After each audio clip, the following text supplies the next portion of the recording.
Hi everyone, in this video you're going to learn how to create the Spotify logo. So just as a precaution, it's not going to be perfectly exact, but it's going to be exact to the, um, it's going to be as exact as the Spline tool allows me to be, just as a disclaimer. And it is going to be very time consuming, so I suggest you set aside maybe around 15-20 minutes to, if you want to be a complete perfectionist. If not, maybe it'll take you like 5 or 10 minutes to do. So what we're going to do first is just some brief observations. All the design, patent rights, everything goes to Spotify. I have not created this logo on my own. Spotify has created it, and I just want to use that as a disclaimer. And also, a really quick observation for the Spotify logo is that it's not perfectly in center. The inside logo, like the, as I like to call it, the Wi-Fi piece, is slightly too tilted to the right, and it's not exactly in the center, which is why this method that I'm about to use makes it more efficient to create a Spotify logo and makes it a little bit more accurate.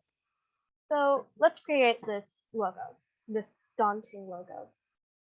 So what we're going to do is I'm going to create a new part studio because I want to start fresh, but if you haven't already, create your document. Then what we're going to do is we're going to go to our front plane, create a sketch, and enter front view. Then what we're going to do is we're going to upload a picture of Spotify. So how we're going to do that is we're going to come to this tool over here. When you look at it first, you should see insert a DXF or a DWG file. That's not what we want. So what we're going to do is we're going to click the drop down and click insert image. So what I have found is that you can use any image of Spotify. So if you go to Spotify logo, what you'll find is that there are a bunch of images. And honestly, you can use any one. I'd suggest using something that is isolated. But what I'd also suggest is that Onshape, you search up specifically PNG or JPG, because Onshape usually processes these images better. And I actually used this image. It's by Free PNG Logos, Spotify Logos, Free Transfer. I'll link the image in the description. Um, so what I did was I downloaded it. So what you're gonna do is at the bottom of this pop down of insert an image, you're going to select import. It's gonna load for a bit. Then you're going to select your image. I labeled mine Spotify 2. And the reason why I specified you make it PNG or JPEG is because this was actually an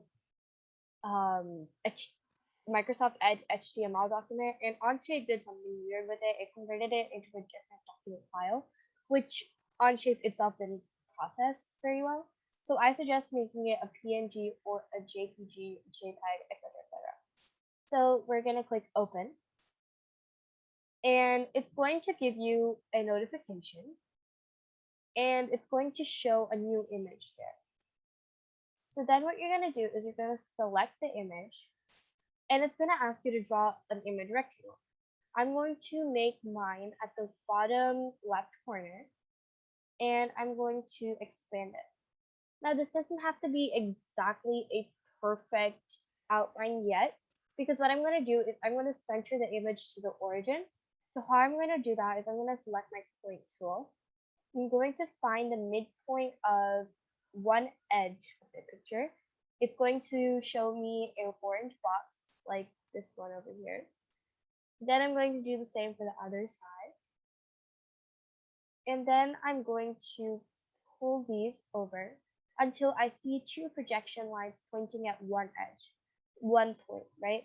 That's going to be our center point of the image itself.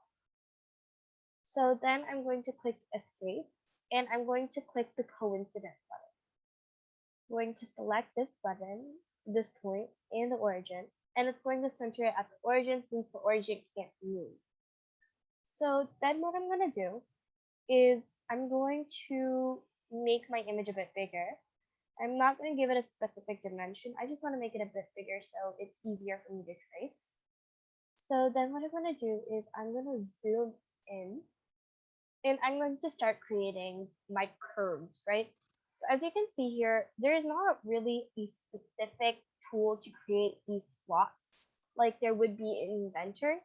So in Onshape, what we're going to do is we're going to use the Spline tool.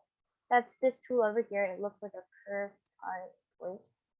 And what you're going to do is you're going to first choose two corners of your curve. You're not going to create the entirety of the part with just a spline, one spline. You're going to have to use a couple actually. So what you're going to do is the most efficient way I found is select 2 points to create your spline. So I broke my logo into 4 parts.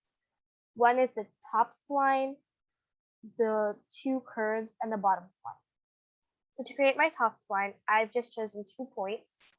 And don't worry, this is not what the spline is going to look like. I clicked escape twice, 2 times, keyword.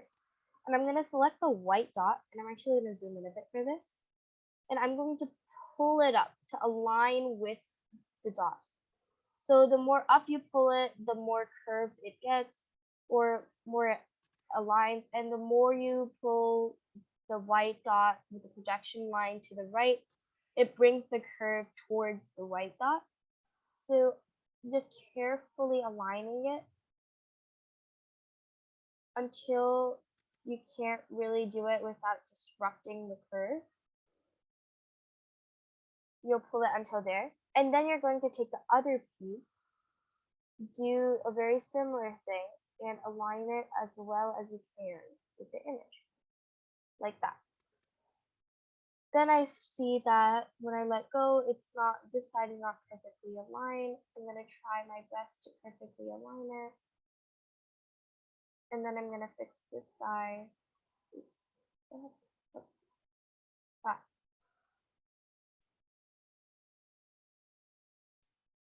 So now what I'm realizing is that when this gap is coming, this piece is not covered. So what I'm going to do is I'm actually going to move the end point of my spline a little bit more up, a little bit to the left, so it can offer full coverage of the entire logo, more precise coverage, right? So these are little tips and tricks that you can do to get the most precise coverage. Then what I'm going to do is I'm going to create my arcs over here.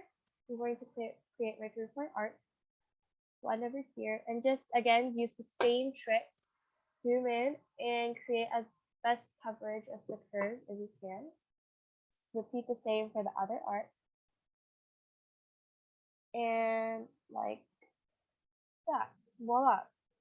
Then what you're gonna do is you're gonna create your last line at the bottom, right? So you're gonna create it, click it here, click escape twice, then click drag, click drag, and voila. There you have it. Now just repeat this 3 more times. I'm going to show you it for the smaller one because sometimes the smaller one is a bit harder than larger ones. So I'm going to create my spline. For the tiny one, I'm going to choose maybe this piece and this piece. Click escape twice. Select the white dot. Align it with the curve as best as I can. My tip is to always go until this blue axis over here. That's actually technically your right plane intersecting your front plane. So just stop until that line. But make sure that no new constraints are formed, like this vertical constraint, delete it. You don't want that. You want your dot to move through freely. Then repeat the process on the other side. that. There. That's as precise that I was able to get it.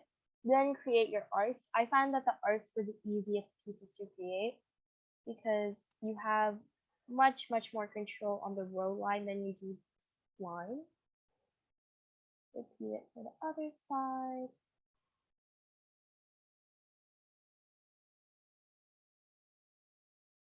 Then create your final spline at the edge.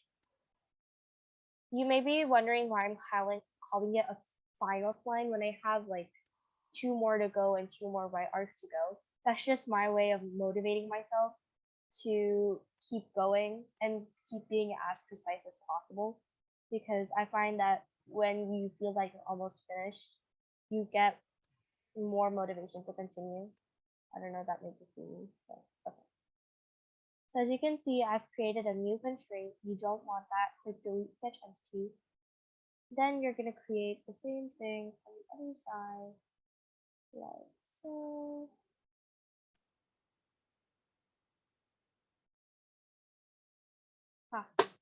When then what you also need to be very cautious about is these gaps. You do not want these gaps. You want them to be the same place so that you can have a completed loop.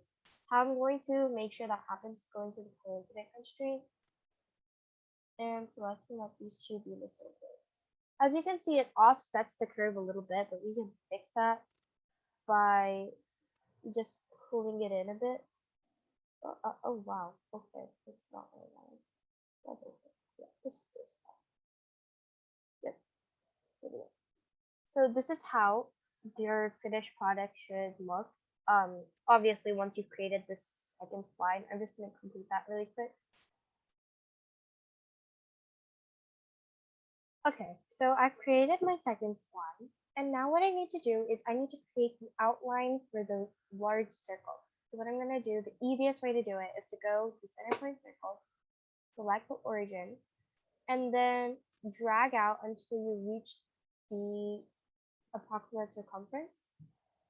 Click escape. You have finished your outline for your logo. So you're gonna finish your sketch. And as you can see, there are a bit of offsets here and there, but if like I had spent a little bit more time, I would be able to get it a little bit more precise. So then what I'm gonna do is I'm going to click the extrusion tool. I'm going to select the outside of the piece, and I'm going to extrude it to around 5 millimeters. It's not me. Click the green check button, and then what I'm going to do is this is essentially how your logo is going to look like. As you can see, it's a bit lopsided over here, but that's just because, again, I didn't spend enough time perfecting this line. But if I had spent a little bit more time, it would look a lot more like this, which I had, no joke, spent 15 minutes on. But then what we're gonna do is our final step is to create the iconic Spotify green, right? So what we're gonna do is I've actually used a hex code picker for the Spotify green, and I've clicked edit appearance, and this is the green that I found. I'll link it in the description. Click Control C, then go to my part studio that I created it in. Right click edit appearance, Control V, and voila. So the reason why I did not create any color or part for these inside slots is because when you look at all the Spotify logos, when there's a black background, these slots are black. But when there's a white background, these are all white. But so that essentially means that those are holes and there are no parts to fill it. So I just left them transparent. But if you want to make it a different color, feel free to do so. This is just an outline that I felt was good for just a brief intro to tracing over images that you upload or even just create introductions to Spline. So thank you so much for watching this video. If you have any questions, please put them down in my email. And again, please feel free to send me feedback. Oh my gosh, I'm sorry, I can't talk today. And yeah, thank you so much for watching. Bye.